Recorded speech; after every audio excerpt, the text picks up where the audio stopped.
My name is Evelyn Marston. I'm 36 years old. And this is the story of how my husband tried to erase me from the company I built, and how I took everything back. I stood at the head of the conference table, pouring coffee like I was part of the catering staff instead of the person who had spent 2 weeks crafting the very pitch we were here to present. The room was silent, awkwardly so, save for the clink of ceramic and the hum of the ceiling vent. I placed the mug down gently in front of our visiting client, Chris Donahue, CEO of Donahue & Company, a multi-million-dollar real estate firm out of San Diego. He looked up at me with something in his eyes I hadn't seen before, confusion. Pity, maybe. And then Nathan laughed. "Just think of her as decoration," he said to Chris, casually waving a hand in my direction like I was a framed picture on the wall. Evelyn always knows how to make a conference room feel warmer. My back stiffened.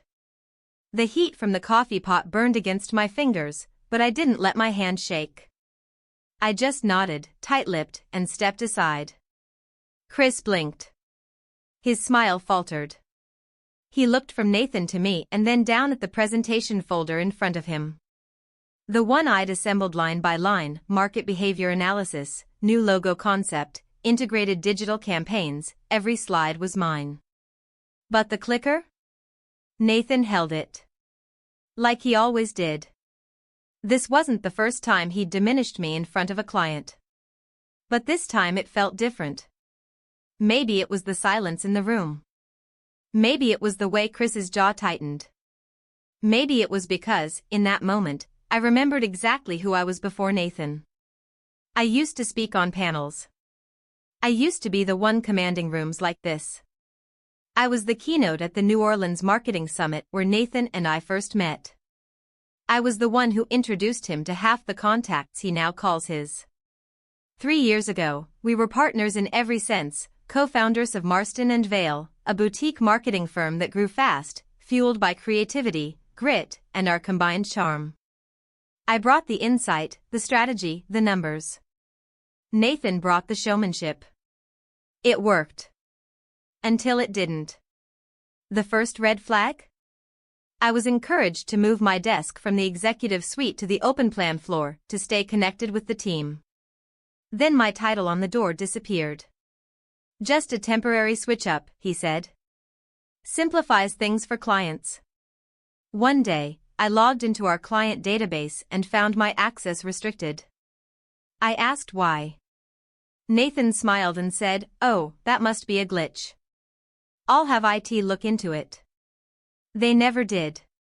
Suddenly, I wasn't being copied on major project threads. My input, once eagerly sought, became a checkbox at the bottom of someone else's list. Still, I stayed quiet. Because love makes you generous. Because I thought we were still in this together. That illusion shattered during that boardroom meeting with Chris. Because it wasn't just about coffee.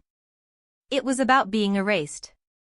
About watching a man I once trusted slowly whittle away my place in something I helped create. That night, I didn't go home with Nathan. I drove past our condo and instead parked outside a 24-hour diner, staring at my reflection in the dark window. "Who are you?" I asked myself. Not the girl pouring coffee. Not the woman being laughed at by her own husband. No. That wasn't me. 2 days later, I went back to the office early. It was still dark out. The cleaning crew was finishing up, and the building was mostly empty. I slipped into Nathan's office, a room that used to be mine, too. I opened the cabinet under his desk.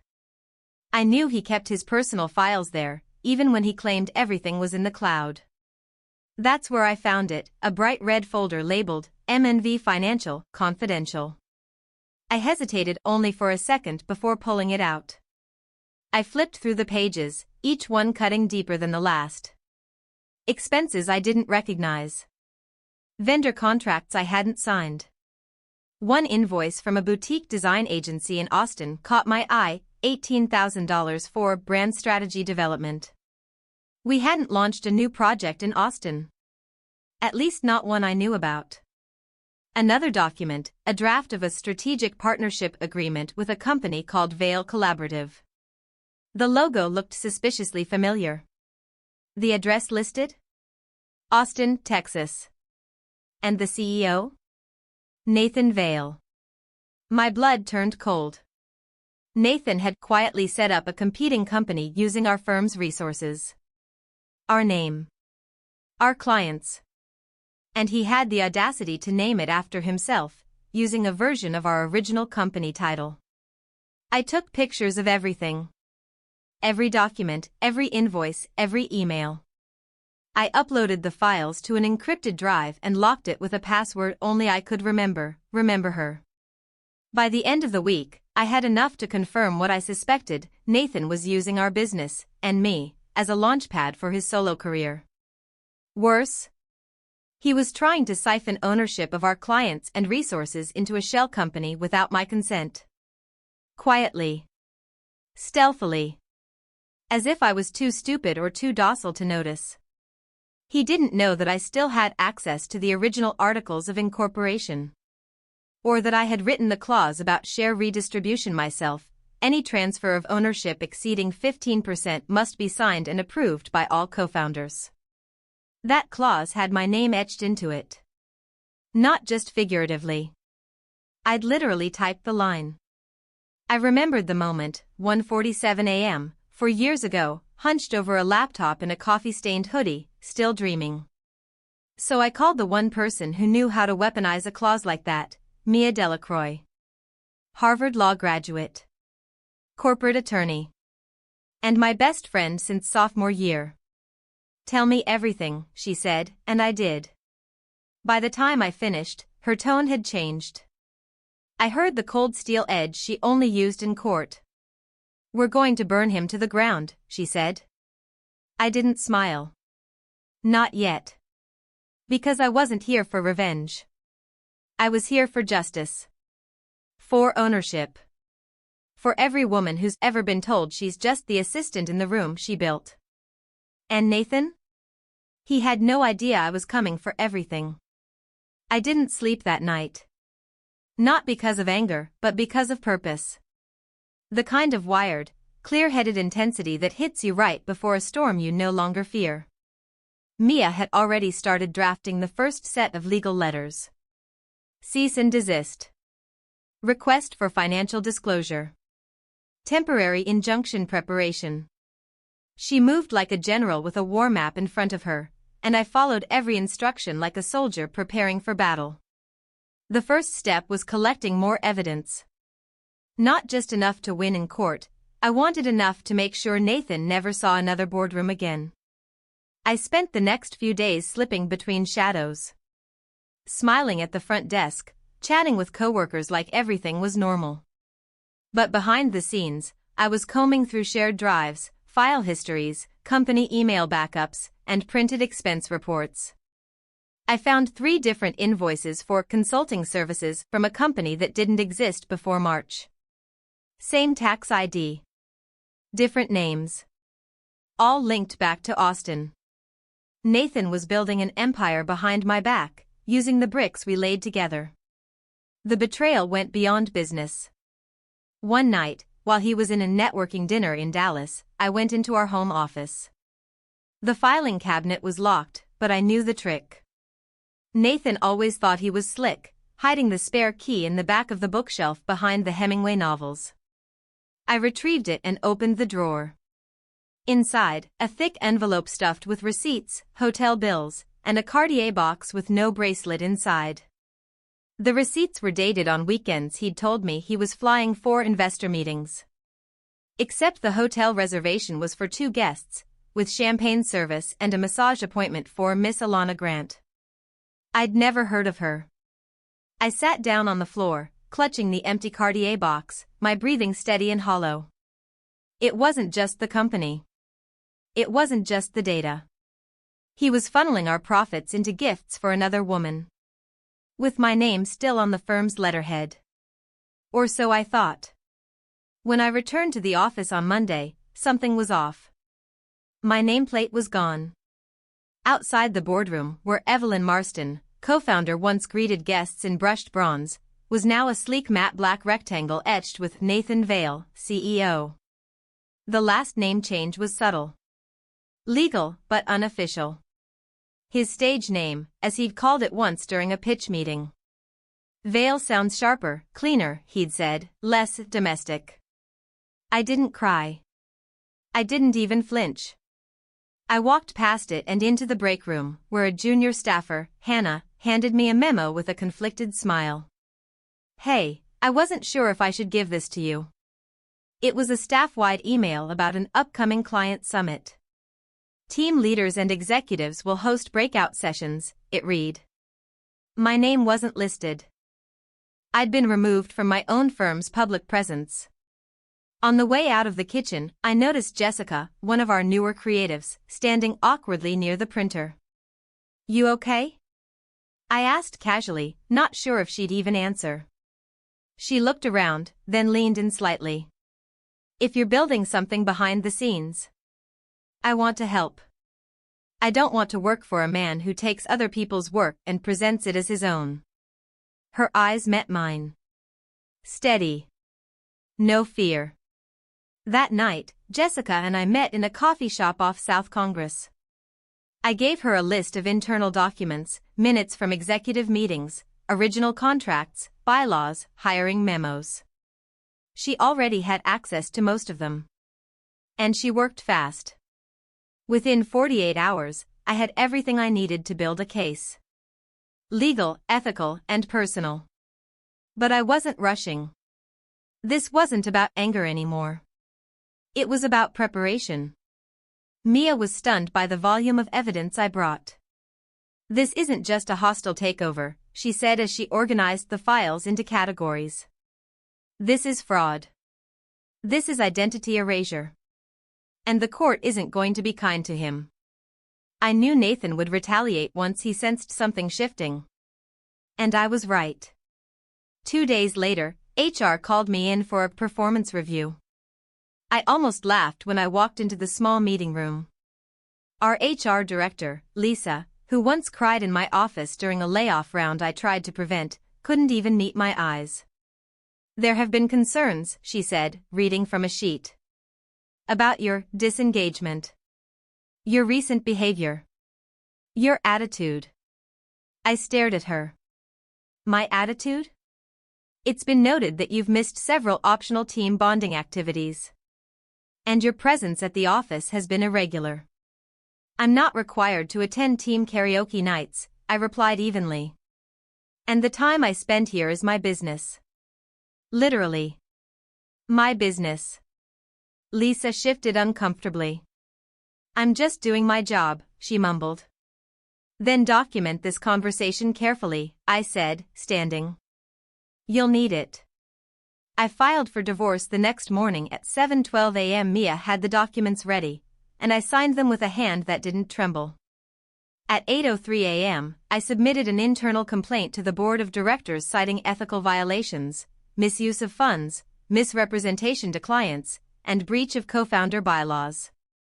At 8:05 a.m., I texted Nathan. Check your inbox. You're going to want to read every line carefully. He didn't reply. But at 10:22 a.m., I received a single, cold message from him. What the hell do you think you're doing? I didn't respond. Because at 11 a.m., I walked into the same boardroom where he once called me just decoration. Except this time, I wasn't carrying coffee. I carried a folder thick with evidence, and a voice ready to burn it all down and build it back. The boardroom was quieter than I'd ever heard it. I stood just inside the doorway, folder in hand, heels echoing softly against the polished hardwood. 4 board members sat at the long glass table: Lucille Torres, the longest-serving investor, Mark Brenner, head of compliance, Angela Chin, our newest board advisor, and, surprisingly, Chris Donahue, the same client who'd witnessed Nathan humiliate me with a joke and a smirk. Across the room, near the end of the table, Nathan stood with his arms crossed, trying hard to look composed. He wasn't expecting me. Not like this. Evelyn, Lucille said, clearing her throat. You weren't on the agenda for today's session. I know, I said, placing my folder on the table, deliberately slow. But as the co-founder of this company, and a 50% owner, I believe I have the right to be here. Nathan let out a dry laugh. This is completely inappropriate. We're in the middle of a presentation. To potential investors using stolen client data? I shot back. Everyone went still.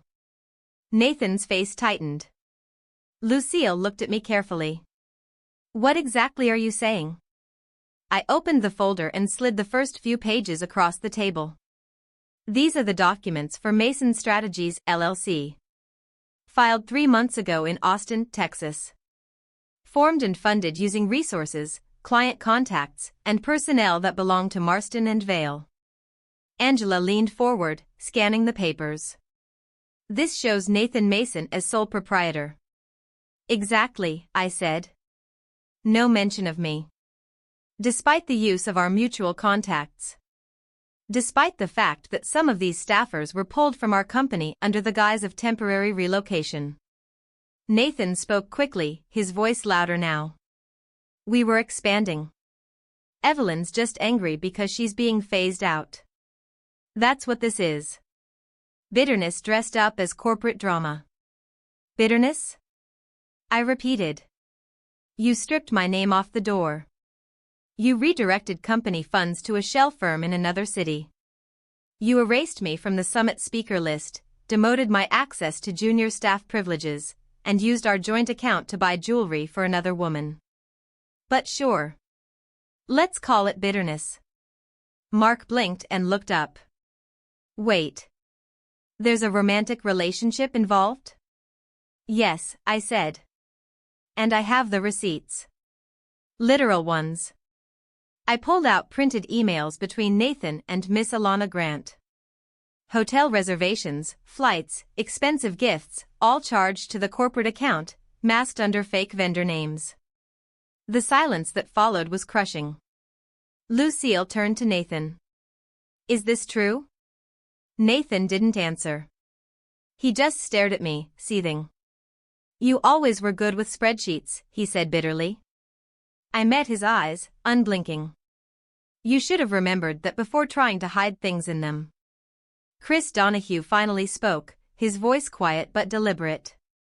I've been a client here for almost a year. When I flew in for that meeting, it was because Evelyn sent me the pitch deck. I didn't come for charm, I came for strategy.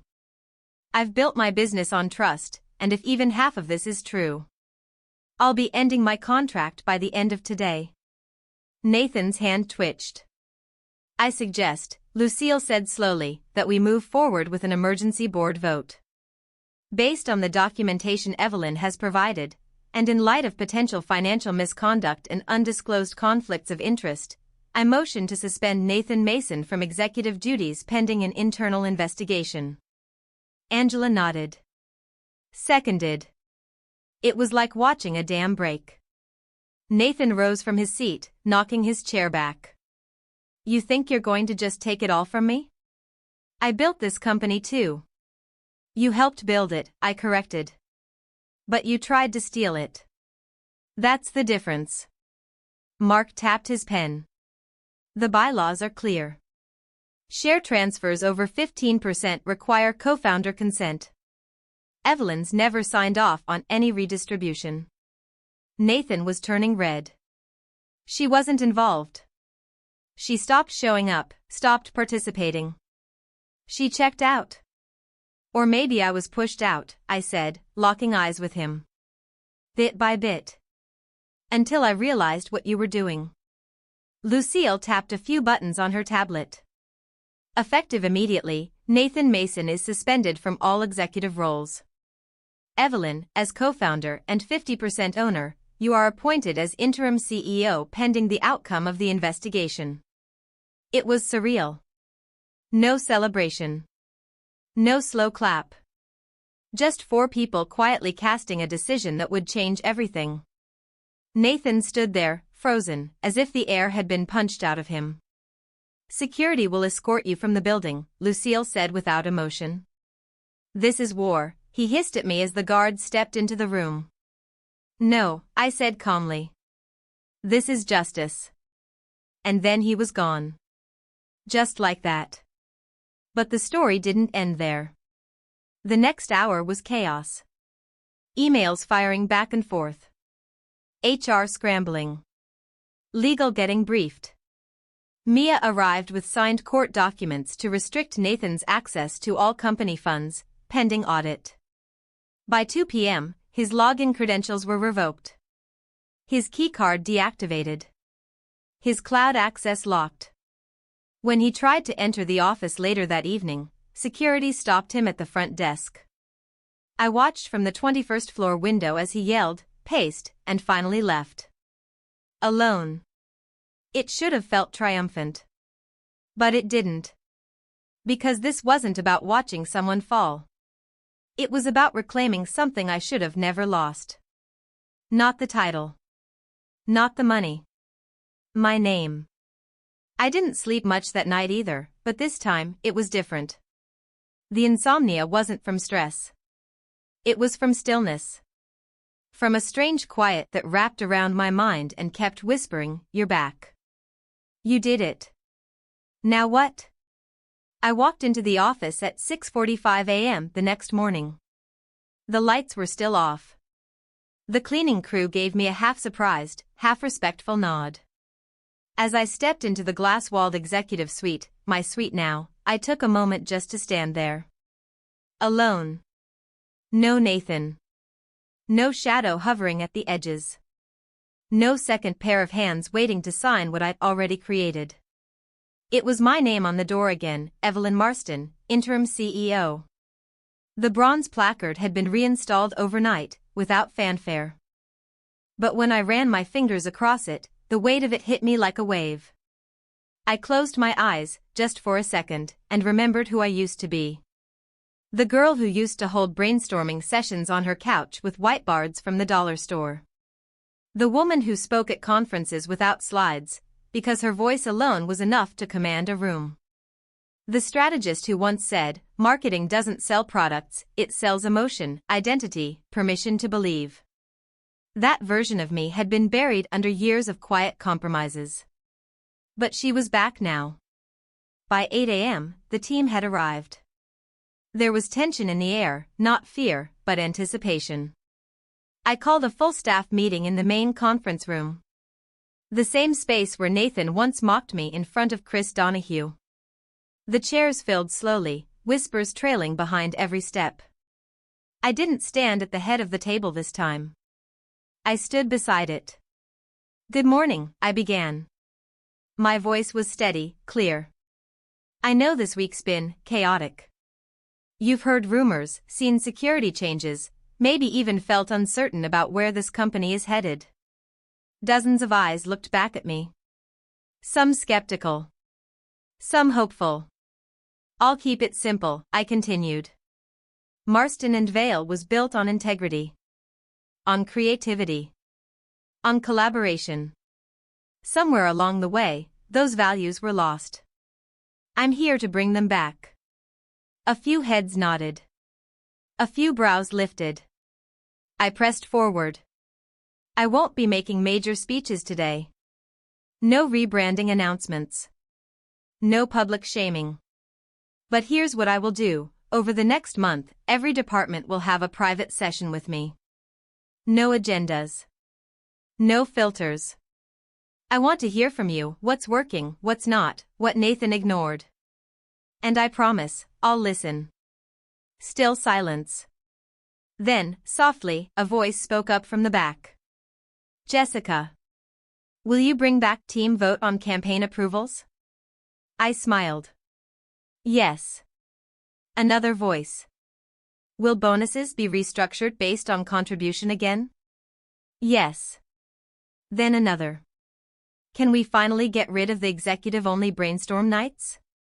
Effective immediately. The silence cracked. Laughter rippled. Nods grew stronger. The tension eased. I ended the meeting with one final note. We've been surviving. Now, we rebuild. Together. After the crowd dispersed, Jessica stayed behind.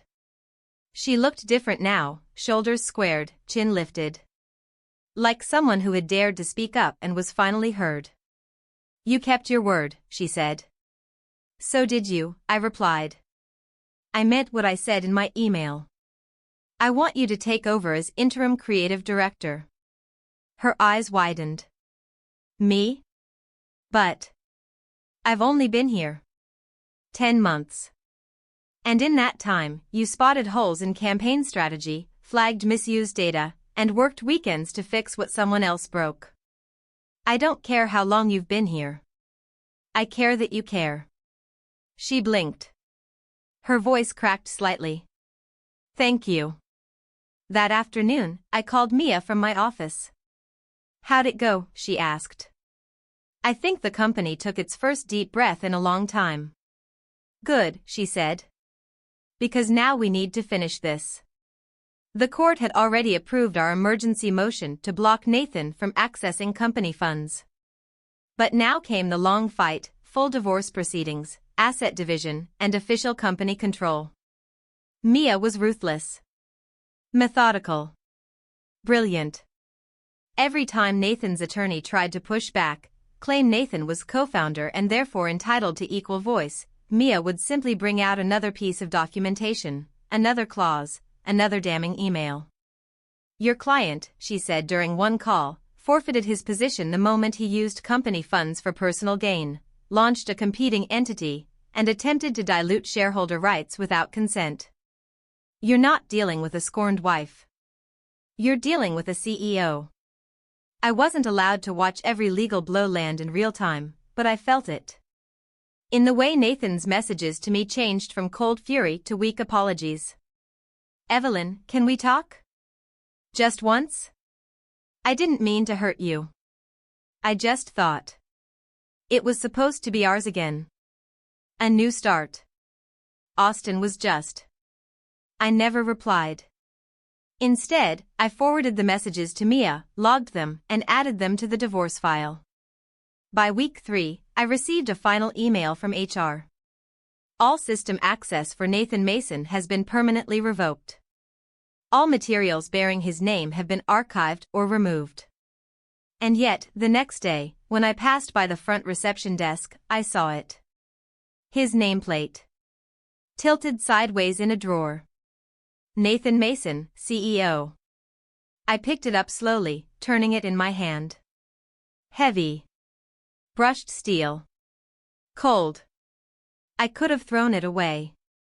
Instead, I walked it to my office, opened the bottom drawer of my bookshelf, and slid it inside. Not as a trophy. As a reminder. A reminder of who tried to replace me. And who won. 3 days after I moved Nathan's nameplate into that drawer, I stood alone in the back parking lot. The sun was barely rising, casting long, gold streaks across the concrete. A soft breeze brushed my blazer, and the sound of distant traffic echoed faintly from the freeway.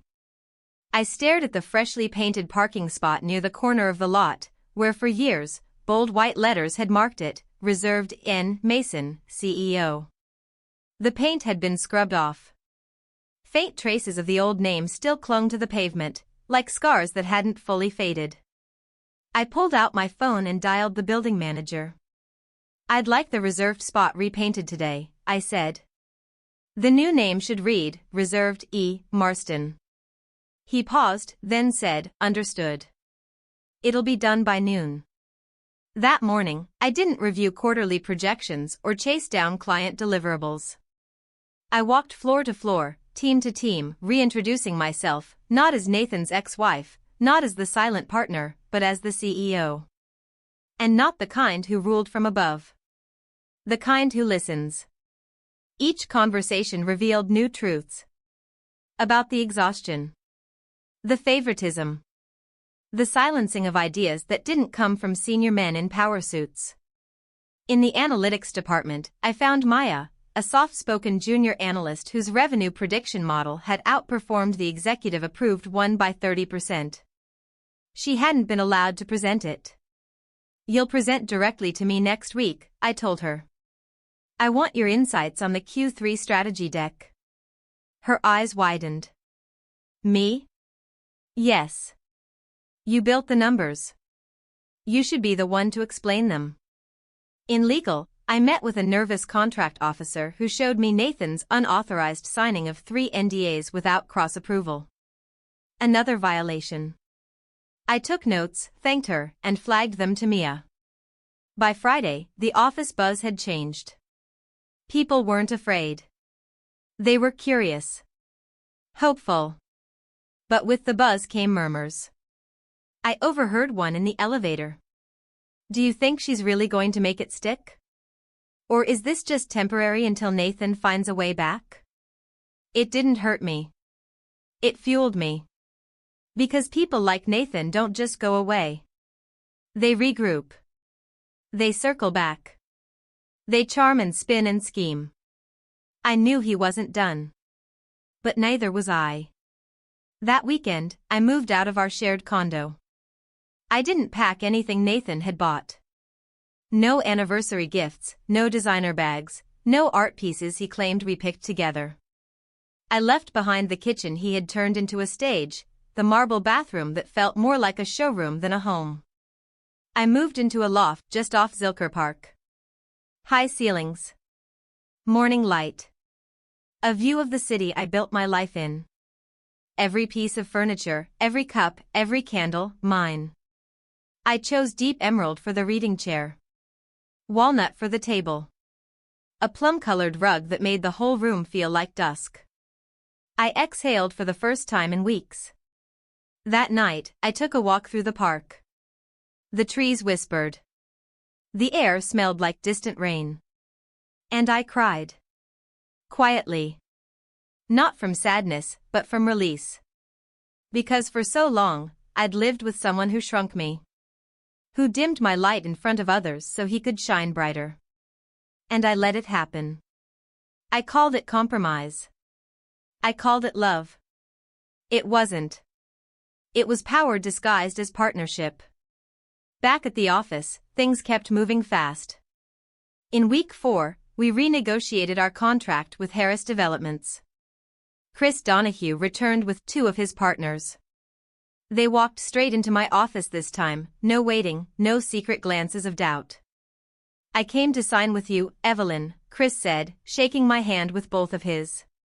Not the man who spoke over you. The woman who wrote the pitch.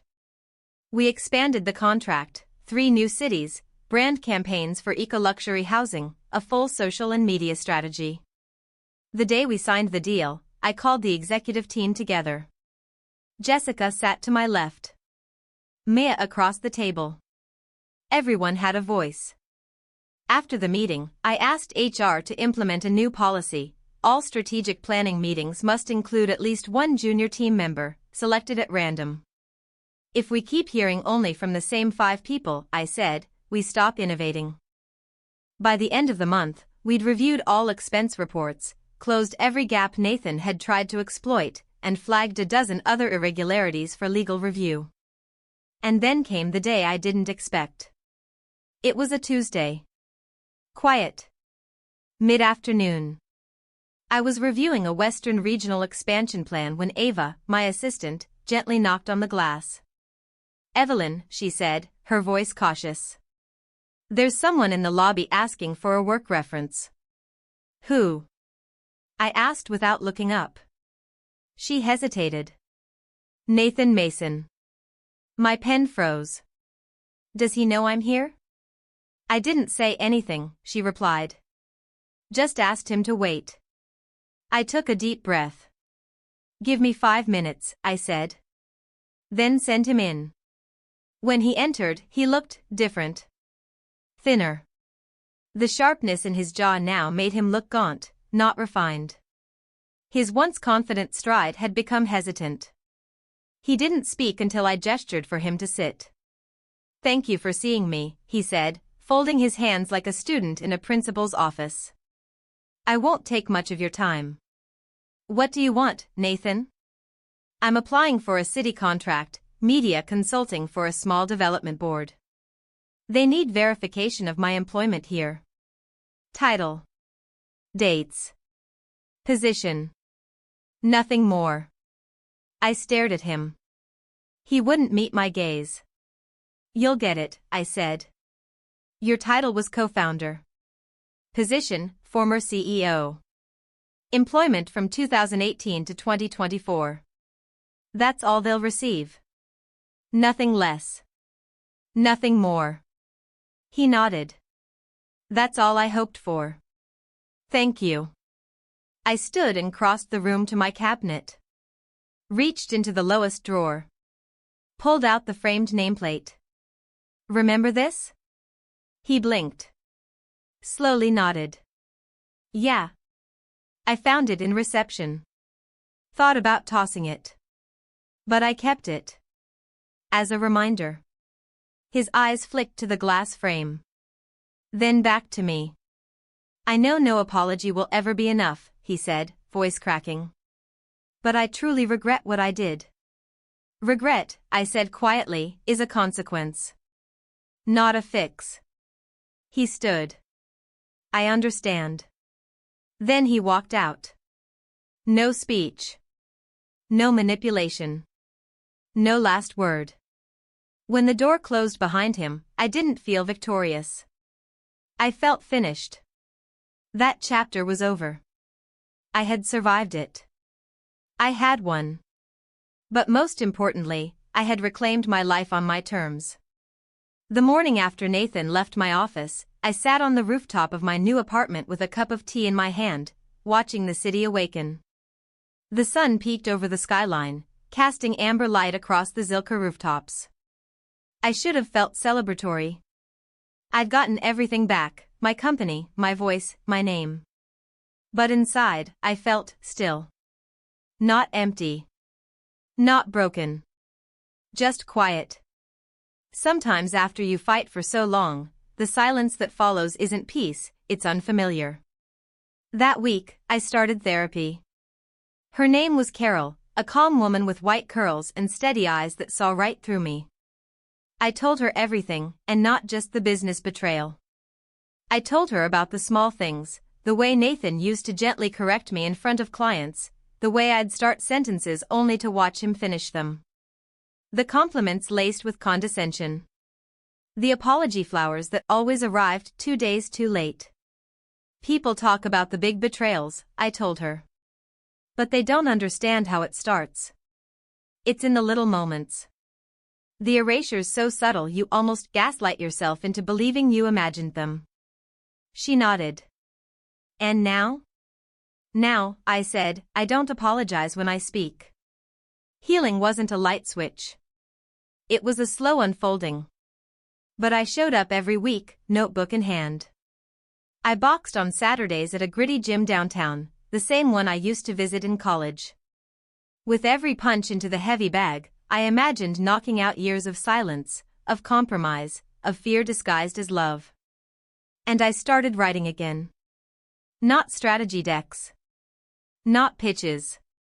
Just me, long, rambling thoughts in ink-stained notebooks that no one else would ever read. Back at the office, things were different, tangibly, visibly, joyfully different. Jessica had fully stepped into her new role as creative director.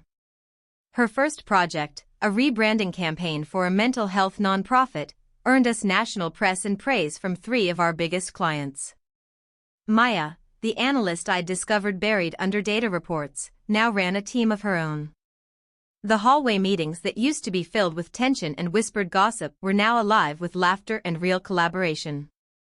And not a single person asked me to pour coffee again. By month 3, we landed a major contract with a national eco-retail chain, the kind of client Nathan used to chase for months without success. They came to us this time. Said they liked our fresh energy and authentic approach. The truth? They liked seeing women run things. One afternoon, as I was walking past the lunchroom, I overheard a conversation between 2 interns.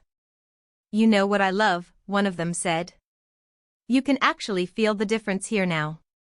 Like it's not just a company. It's led by someone who gives a damn. I stepped away before they saw me. But I carried that comment with me for days. Longer than any award or accolade ever had. Around this time, the the divorce was finalized. I received the ruling in an envelope, no fanfare. Just a clean set of papers and a single signature. Nathan forfeited all claim to the condo, which I'd already sold. The assets were split cleanly, thanks to Mia's fireproof legal strategy. The court upheld the original ownership structure of the company, voided his attempted share redistribution, and issued a permanent order barring him from forming a competing business using any client or staff from Marston and Vale for the next 5 years. He didn't contest it. I never saw him again after that day in my office. Occasionally, I'd hear murmurs someone spotted him at a small agency on the east side, working freelance. A friend's friend said he looked thinner, older. But I never checked. I had no curiosity left for the man who once called me just decoration. Because I wasn't angry anymore. I was too busy building something new. 6 months after I became CEO, I held our first annual retreat. Not in a stuffy hotel conference room, but in a glass lodge overlooking Lake Travis. Everyone was invited, even interns. We didn't hold panels. We held open mic story sessions, shared mistakes, honored wins.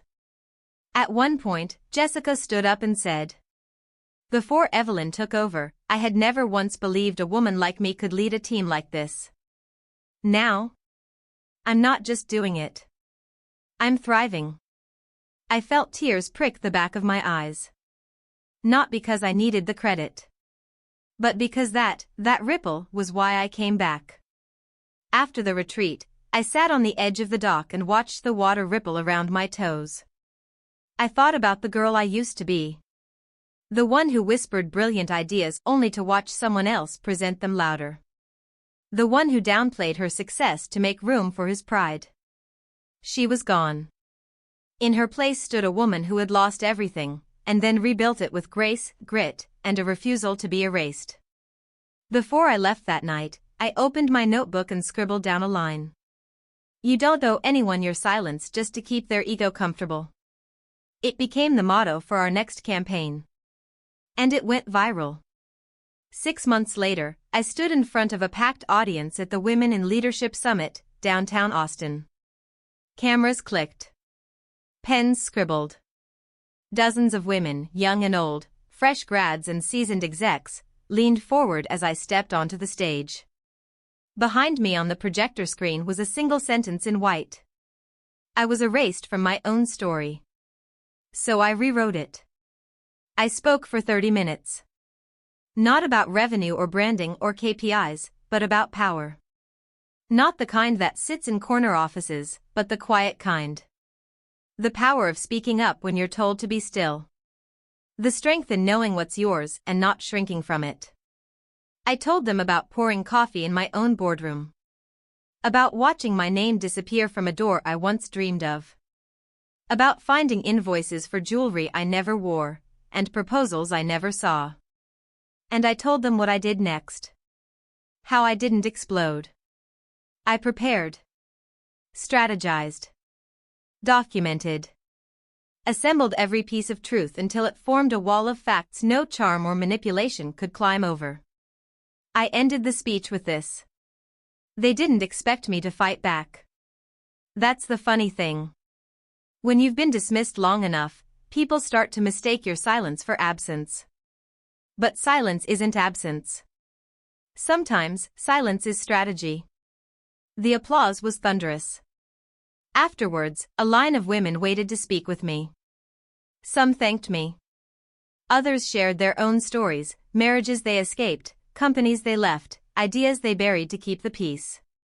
One young woman, barely 22, said with tears in her eyes, "I thought it was just me. I thought maybe I was too sensitive. Too ambitious.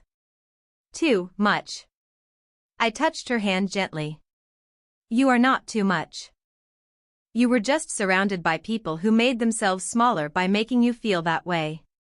That night, back in my apartment, I sat in the soft glow of the kitchen, tea in hand, looking out at the skyline. So much had changed. Not just the view. Me. I no longer needed permission to speak. I no longer waited for someone to say, good job. I knew when I'd done well. I didn't need my value mirrored in anyone else's eyes. But then, something unexpected happened. A letter arrived in the mail. Handwritten envelope. No return address. Inside was a folded sheet of thick paper, Nathan's handwriting.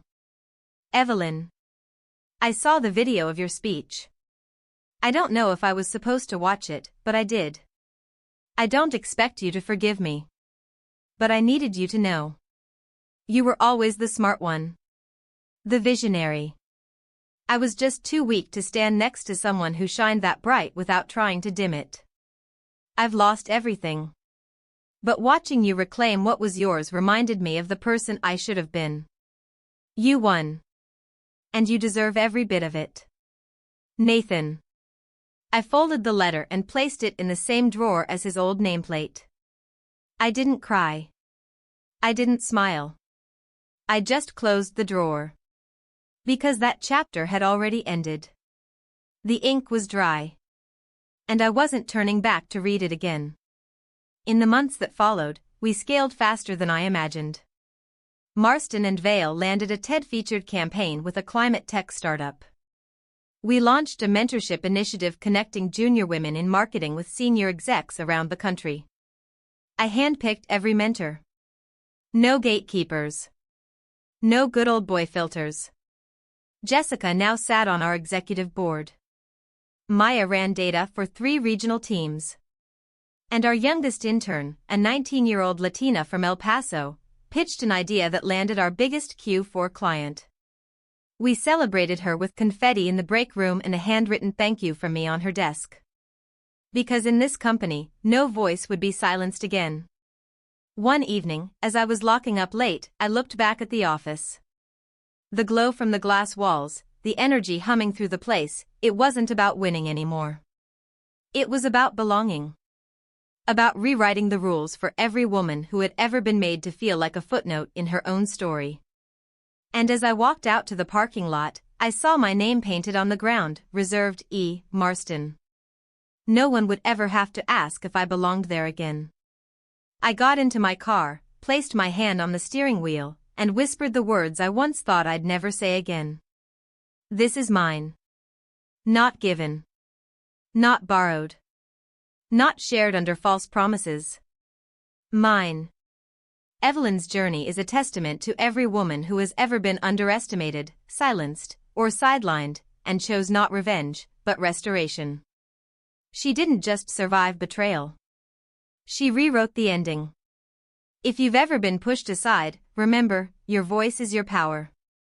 And you don't need permission to use it. Share this story with someone who needs to be reminded of their worth. And don't forget to subscribe to Revenge Echoes, where stories speak louder than revenge.